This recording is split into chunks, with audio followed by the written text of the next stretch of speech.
spread community support for this particular conference. But now, tell me, why is this great interest in the African American experience? Because it does appear that there is some interest in the ability to be able to sustain such a conference. Right.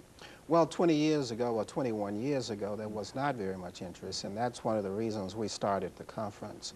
So that, like in the olden days when Carter G. Woodson started Negro History Week in 1926, and then he changed it to Negro History Month, and then finally it was Black History Month, and now it's called African American History Month. But we were not celebrating that month in 1980 the way we used to. And so the purpose of this conference was also to spur more interest in the community, and we have done that.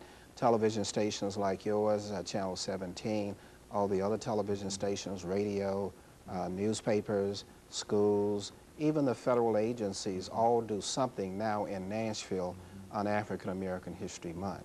We want people to know that the African American too made a contribution in every aspect of American society, whether it be in technology, whether it be in science, or whether it be in social science or the humanities or the art or in history.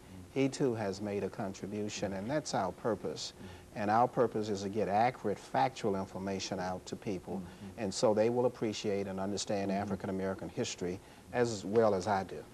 And of course, and you do understand it well, Dr. Lovett, because I think you have produced a book dealing with this. Why don't you say something about that book? Well, my most recent book is the African American history of Nashville, Tennessee, from 1780 to 1930, published by the University of Arkansas Press.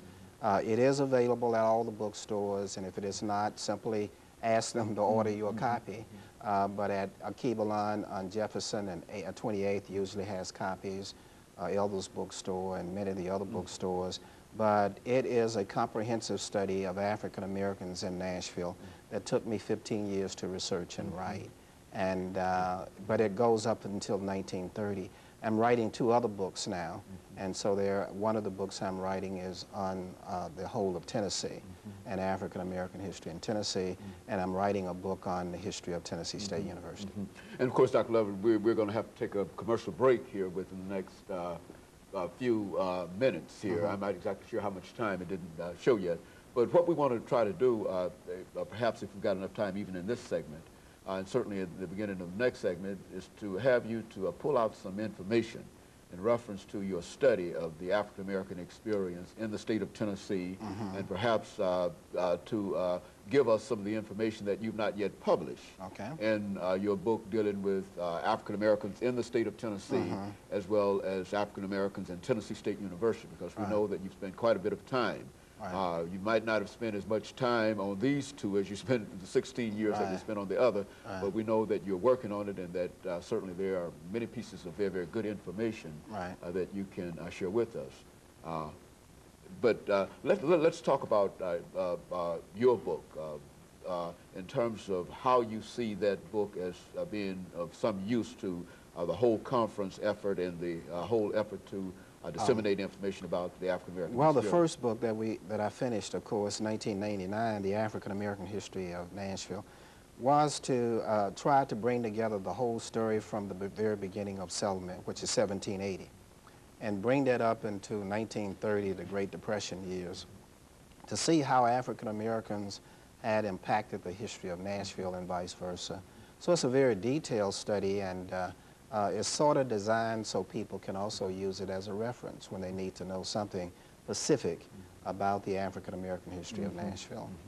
And so, Dr. Lovett, we're getting ready to take our first commercial break here within the next half minute here, and somehow we've been disconnected with the time matter here, and so because of that. But we've got about 30 seconds, and then we're going to roll down, and we'll come back into that second segment for today, and we'll give you an opportunity not only to talk about your book, but an opportunity to perhaps deal with some of those areas that you believe that people should know dealing with the African American experience. We'll be back with our audience following this short commercial break. Today is the 21st